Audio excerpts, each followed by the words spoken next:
So one of the dilemmas that we as air gunners face is sourcing good, clean air for our PCP air guns. About 5-6 years ago, when I got back into air gunning, I used to send take my 88 cubic foot tank over to a scuba shop that was here locally and drop it off. It was about 20 bucks or 16 bucks at that time to fill up, and it never got filled anyway. It was only like 4,100, 4,200 because they would say it cools down. And anyway, then you had to pick it up. It was really inconvenient and it was expensive.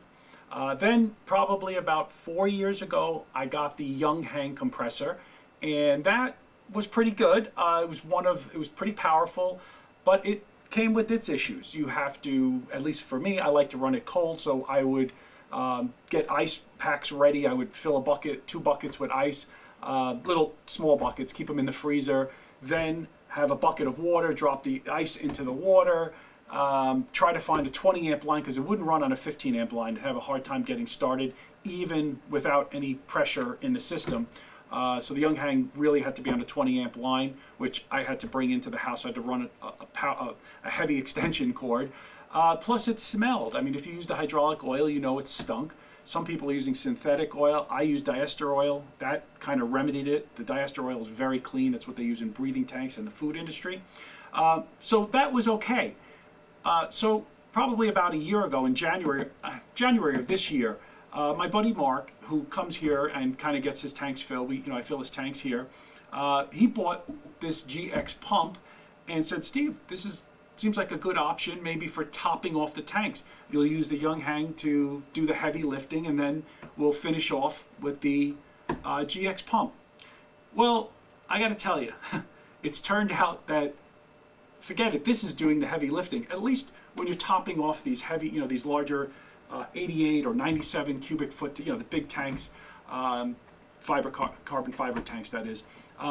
This can handle it. It's doing great. I've been using this for a year, and I have to tell you, I am so pleased with the way it's worked. It's durable. So far, durability, we'll have to see about that, but as far as ease of use, cleanliness, I can run this in the house versus the Young Hang, which I would never run in my house. It stinks and it's noisy, and it does leak oil every once in a while, the gasket, and then you have to change that. I'm a little lazy with that. But this you can run in your house, having a conversation. I run it in another room right here, and I don't have to close the door, and you can have a conversation while it's running.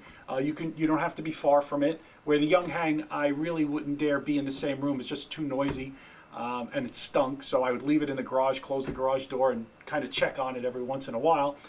Yes, you really shouldn't leave your compressors unattended. This does have a shutoff, but still, you want to be around it. But it has been mostly a pleasurable experience with this GX pump. Now, this one is the CS4. This was the upgrade to the CS3. There is a new upgrade to this one. It is the CS4I, which means integrated. Now, this pump uses a converter, which you have to, let's see, you have these, these lobster claws here, these clamps that have to be clamped here, and then this has to be plugged in to the wall outlet, to a 110 wall outlet. Now, if you want, this could be used 12 volts directly from your car or any 12 volt source. But if you're using a 110, house, if you're in the United States, or any 110, wherever that is, you would use this. I mean, it can also do 220, but you have this external box where the CS4 integrated I believe that's what it means, and I saw some pictures of it, has this converter built inside, and then on the back here, it has two inputs, one for DC and one for AC, and the switch also has an AC and DC.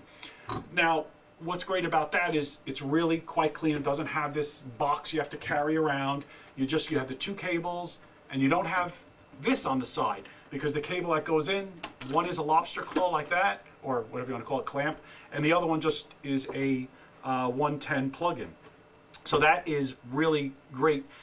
If you're going to buy the CS4, buy the upgraded, integrated one. I believe I have some picture. I think it's $650, but they have 10% off, so it comes out to like $585 or something. But here's a picture of it. I'll put it right here so you can take a look at that. But it is the same thing. Again, they work the same. This is a 350 watt. I believe it's 350 watt. Yes. And it's the same output. It is faster than the CS3. I believe it does a ½ liter in 5 minutes versus 7 minutes before, so it is a little quicker. But overall, the experience is pleasurable.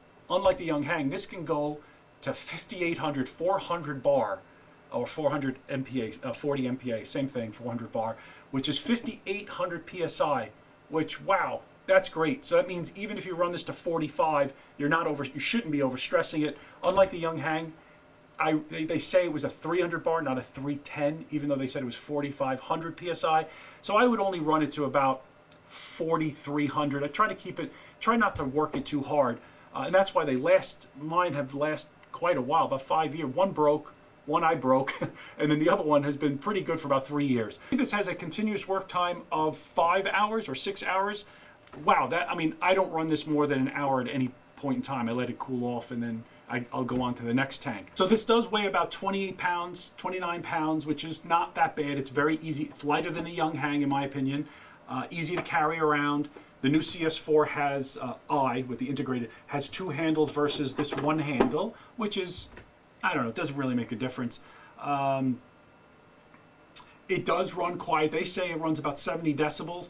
I would say that they're not too far off because you can run this without covering your ears or your ears hurting. You can have it, like I said, you can have a conversation. So what's also great about this is that you don't have to run any external water source. The water source here is on the top. I have some pictures. What you'll do is, I believe it comes to you dry. You'll open this up, use distilled water. Here's a little video of me filling it up.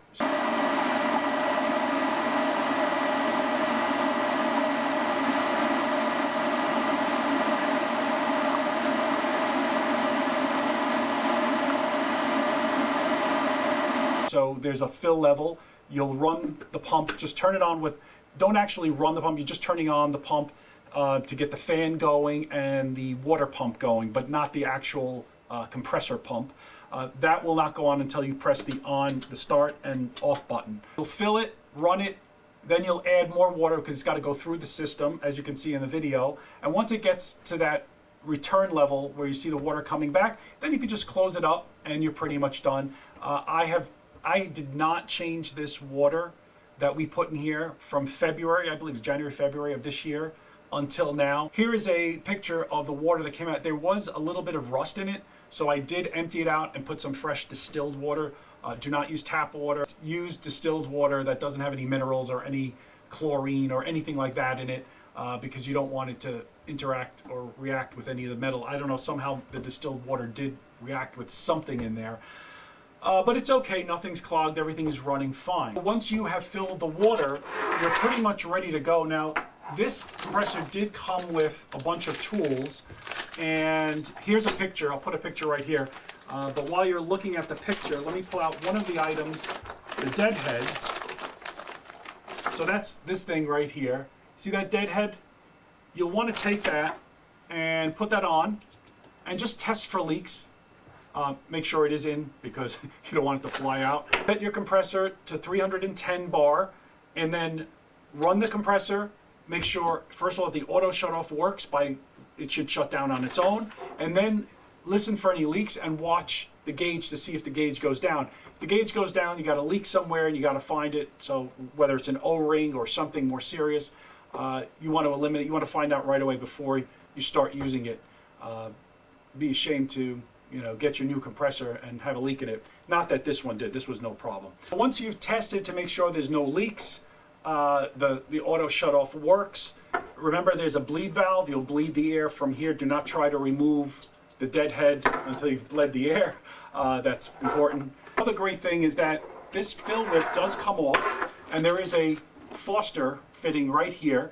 So if you have a fill whip on your tank already, you could just connect it directly. Which is really nice. The new CS4 integrated, the nipple is in the front here. The Foster quick disconnect is now in the front, not on the side, which, I guess it's not going to get knocked off because it has this cable, but the CS4 the integrated one, is all clean on this side, which is really nice. It just replaces, it puts a burst disc on this side. One thing to remember when you're filling a tank, to bleed every 7-10 minutes or so, depending on the humidity. If you're working in the summer and there's a lot of humidity, you want to bleed this quite often. It's just a little block here that this pipe comes down, this plastic pipe comes down to the bottom here, and you bleed out the air. You don't have to really quick, and it sends it right out. You'll notice the pressure goes down, and it takes a little while to come back. Now, if you do run your compressor in high humidity areas, or like in the summer here in New York, it's pretty humid. What I have done is I will connect, now this is open, a water separator. They call this an oil water separator. You can get this at Hajimoto's, Hajimoto Productions, on his website. They're relatively inexpensive, but definitely well worth it. Also, you can get a fill whip, put that on there. And what you want to do is you kind of want to stand this up, or at least if you're going to lay it down, make sure it is lower than the tank. You want gravity to kind of let it sit, even though it's under high pressure, but it's all equalized. The water will fall back in, but it's probably best to have it standing up if you could. And that's a great way to eliminate any additional moisture and humidity, so you don't get that in your tank.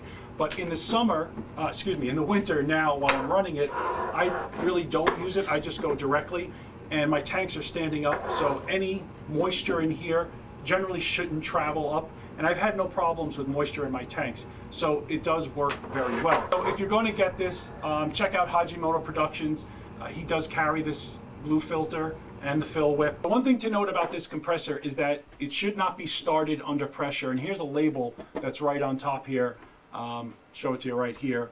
So you don't want to start this under pressure. So if you hook up your tank, or any tank for that matter, and connect it, you can't open your tank and release the air or have it fill up until you've got this compressor up to or close to the pressure in your tank. So if your tank has 3,000 psi in it, you really have to wait. You have to be looking at it. You close it off, start it without any internal pressure. When it gets up to 3,000, then you can open your tank.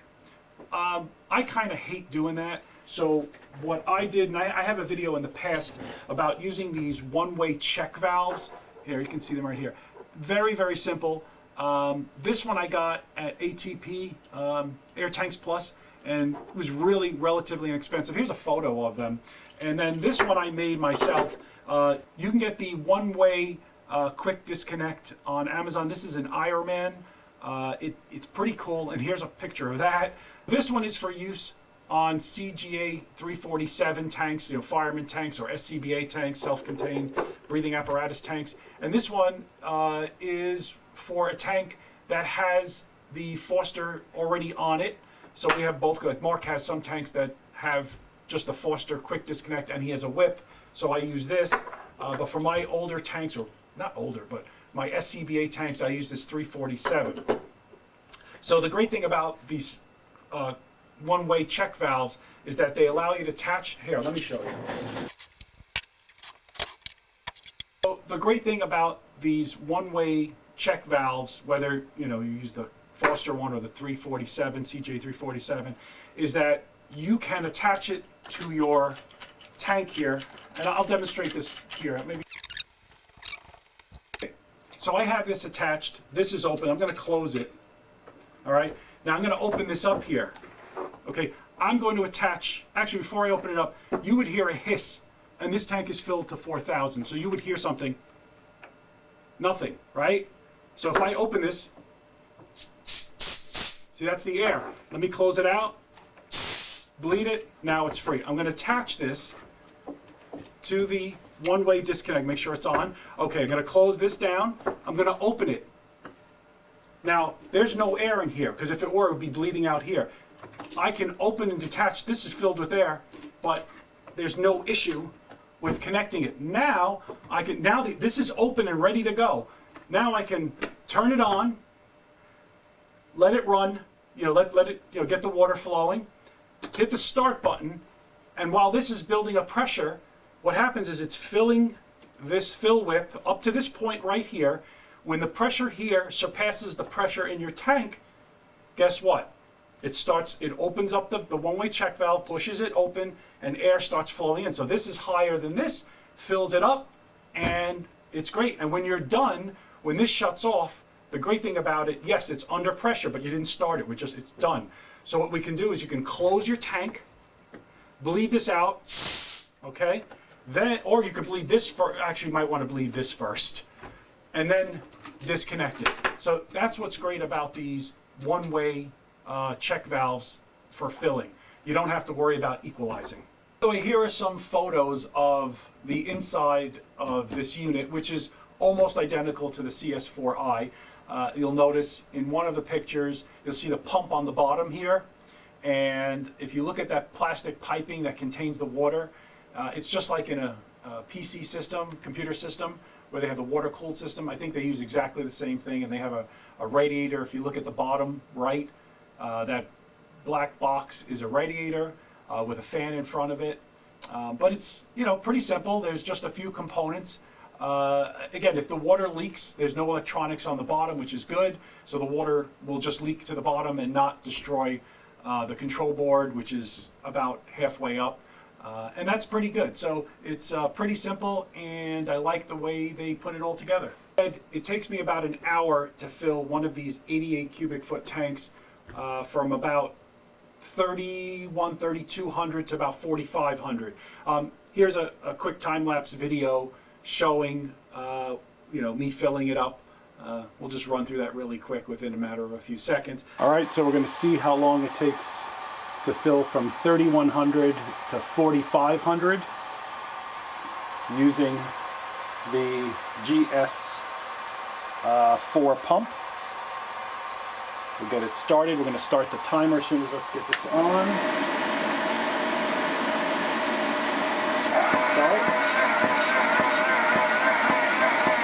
Start the timer.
Just so you can see that I verified it and ran it, and it did take exactly 1 hour and about 10 seconds to fill my tank, and this has been used for about 15 hours.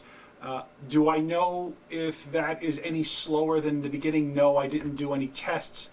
I didn't do like a benchmark test to figure out, how it was doing in the beginning, but I did it now after 15 hours, and I'll test it again maybe after 30 hours, and we'll see if it still takes about an hour to do from 32 to 4,500. But I wanted you to just see that I actually did do that test. As I've mentioned in the beginning of this video, durability is important.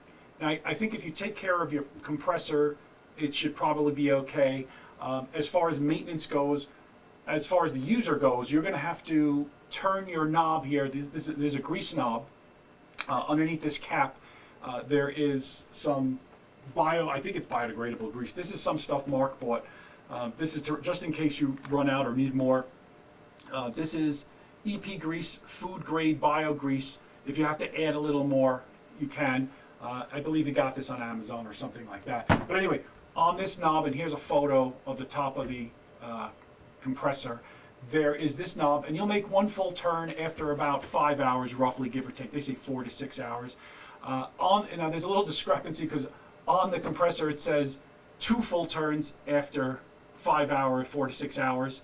The booklet says 1 turn, and so do so many other people. So I kind of went in the middle. I did a turn and a half, and they say a little bit of grease goes a long way. I have only turned this knob twice in 15 hours.